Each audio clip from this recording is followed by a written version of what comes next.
كيجيو قطنيين وكيجيو رقاق ماشي غلاضين زعما فيهم اللبابه ولا شي حاجه. شفتوا؟ السلام عليكم، كي دايرين؟ لاباس عليكم بخير؟ اليوم فيديو جديد على قناه ياسمه. غادي نقدم لكم فيه لي شوسون اولا القطايف، كل واحد وشنو كيسميو. غنحتاجوا ليهم نص كيلو ديال الفورص، ما يعادل كاس ديال العنبه، 5 ديال الكيسان ديال العنبه. بهذا الكاس هذا كنعبرهم انايا 5 ديال الكيسان ديال العنبه. وغنحتاج ليه 2 معالق ونص ديال الزبده ديال التوراق بالاحسن، اولا الزبده ديال البقر. هي بالزبده ديال البقر كتجي حسن، ولا ما عندكمش ديروا ديال التوراق. انا درت هنا ديال التوراق. الملحه ونص كاس ديال الحليب. صافي غادي نبداو نعجنوا العجينه ديالنا. غادي ناخذ هذاك نص كيلو ديال الفورص، وناخذ الزبده خرجتها من قبل من الثلاجه باش تذوب لينا وباش ما تعذبناش في الخدمه. غادي ندخلها في هذا الفورص بهذا الشكل هذا. الزبده هي اللي كترد لينا لي شوسون هشاش وفي نفس الوقت مقرملين من برا. صافي ندخلوها على هذا الشكل هذا مزيان. الشي ملي كتكونوا مخرجينها من الثلاجه من قبل فكتجيكم ساهله في الخدمه وما كتعذبكمش. صافي هي دخلت. غادي ندير دابا هي الملحه على حسب نتوما شحال. الا كنتو دايرين نص كيلو داكشي على حسب الذوق الملحه. بالنسبه للناس اللي بغاو يضبلوا مقادير يقدروا يديروا كيلو في 5 ديال المعالق ديال الزبده وفي كاس ديال الحليب. اللي ما عندوش الحليب يقدر يستبدلو باللبن. صافي هاي دخلت لي الزبده ديالي. غادي نكب هذاك نص كاس ديال الحليب. هاد الحليب كيرد العجينه قطنيه ورطبه. الحليب ما يكون لا دافي لا والو، يكون عادي. صافي انا غادي نعجنها، نزيد الماء ونعجنها مزيان ونوريكم ديك الساعات شحال هزات ليا ديال الماء بعبار ديال الكاس ديال العنبه.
من بعد ما عجنت العجينه ديالي انا غير جمعتها شويه، دلكتها ما دلكتهاش بزاف غير باش تذوب لينا الزبده. الا كانت باقا ولا شي حاجه كتجي على هذا الشكل هذا كما شفتوا.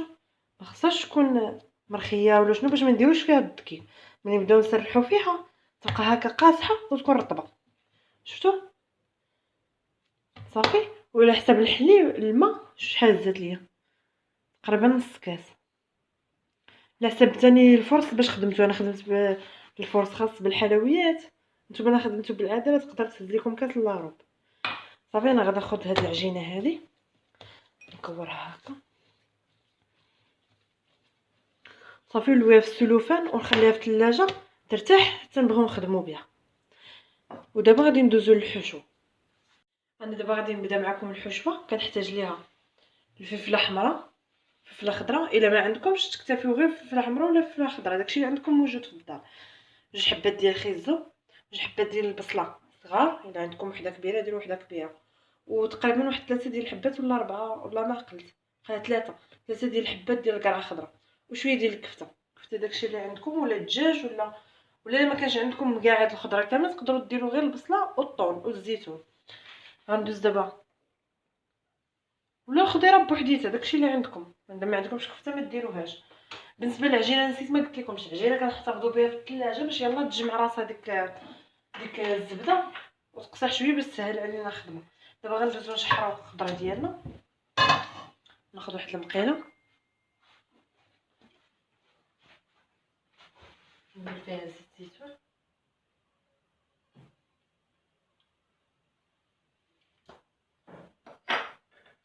وغنبداو نشحروا البصله ديالنا هي الاول. هذا البصله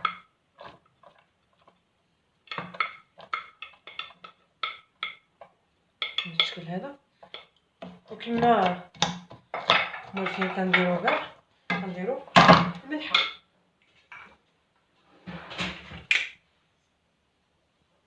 ندير الملحه بحسب الحشوه كامله، وباش الخضره ديالنا ما تطلقش لينا الماء وتشحر دغيا. بالنسبه للخضره ملي نبغيو نشحروها نزيدو عليها البوطه باش ما تطلقش هذاك الماء. انا نشحر البصيله ديالي ونزيد عليها الفلفله حمراء وخضراء ونعاودو نطلقو.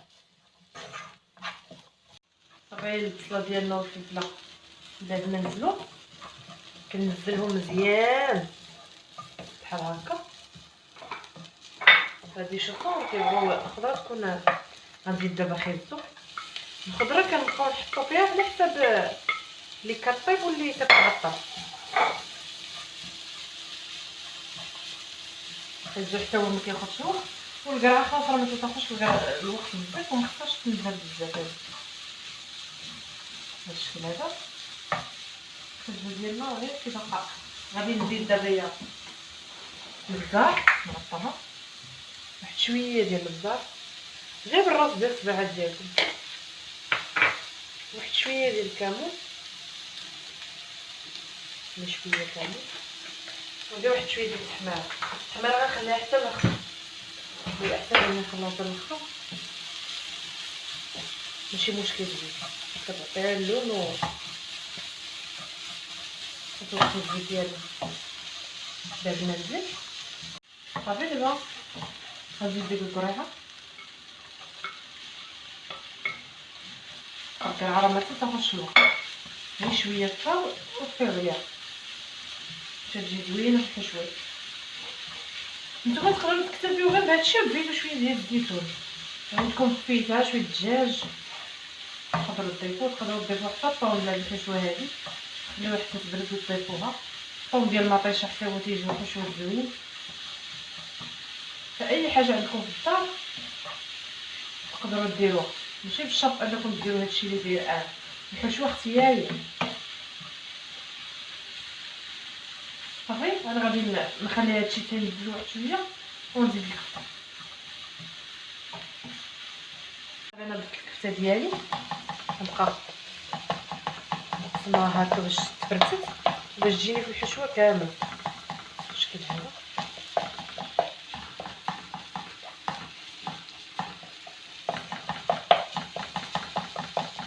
بالشكل هذا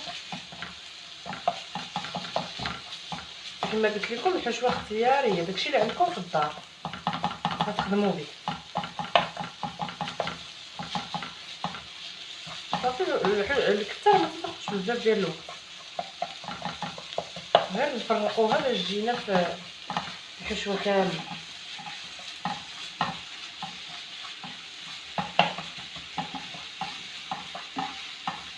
صافي على هذا الشكل هذا.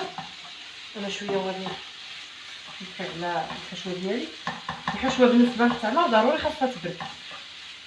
انا غادي نديرها في واحد الطبيصيل باش تبرد ليا دغيا باش نبدا التعمار ديال الشوفون ديالو. صافي دابا غنزيد التحميره نخلي حتى الاخر.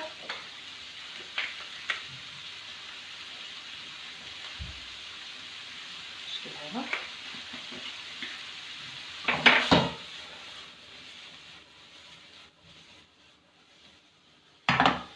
صافي انا نخلي الحشوه ديالي حتى تبرد ونعاودو نتلاقاو باش نوريكم كيفاش كنصايبوا لي الكيش. ها هي العجينه ديالي من بعد ما خليتها ارتاحت، واخا ما مدلوكه ما والو راه كتجي رطبه. شوفوا كتجي، شوف خاصها تكون بحال هكا باش تعرفوا بلا العجينه نشحات معاكم. صافي غادي ناخذ واحد المدلك ونبدا نسرح فيها بلا دقيق بلا والو باش لي يجوني لي شوصون قطنيين رطبين بالشكل هذا. صافي نسرح العجينه ديالي. شفتوا راه ما كندير لا دقيق لا والو، خصها تبقى في الاول، خصكم تخليوها شويه قاصحه هكا. نسرحهم مزيان باش ما يجونيش غلاط بزاف. انا كملت التسريح ديال العجينه ديالي ونعاودو نتلاقاو.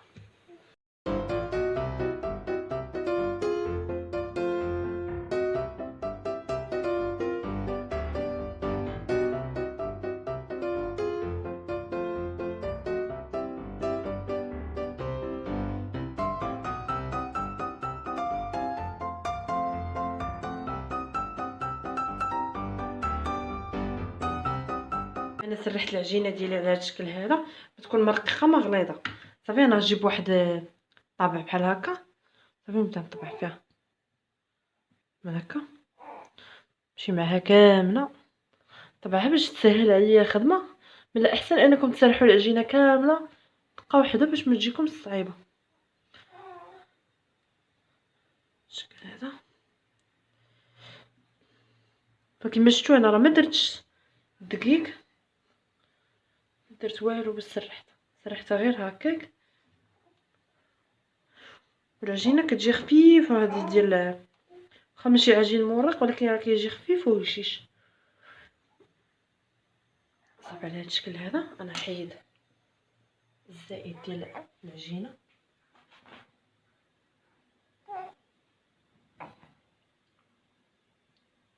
نحاول انني نحيدو كامل صافي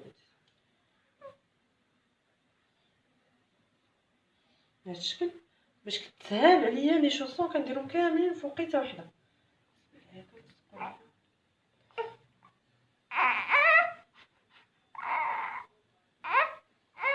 حاولوا انكم تطبعوا مزيان، انا هادو ما طبعتهمش مزيان وما بداو كيتبعوني.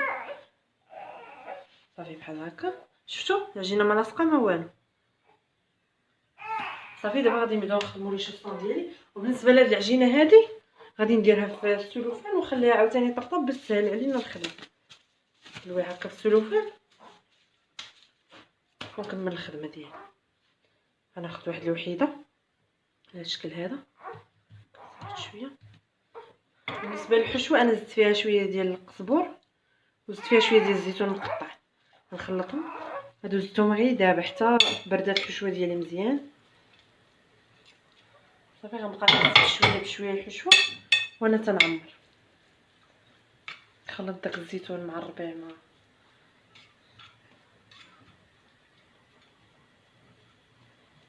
صافي. غادي نبدا نعمر. غندير غير شويه ديال الحشوه باش ما يطرطقوا ليناش بالشكل هذا. بالنسبه لهاد لي شوصون هادو انا راه درتهم صغار، يمكن لكم نتوما ديروا كبر من هكا. صافي وغنجيب واحد الفرشاطه وغادي نبدا نسدهم من هنا بحال هكا. هاد غير تيتسدوا، غير وركوا عليهم مزيان باش ما يتحلوش لكم في الطياب. صافي هكا صافي. غنعاود معكم وحده اخرى ندير في الطاو ديالي. حاولوا ما امكن انكم الحشوه تقللوها باش ما يجيوش باش يتسدوا لكم دغيا. نفط عليها بصبيعاتي هكا، نحيد السائد صافي نهبط عليها هكا.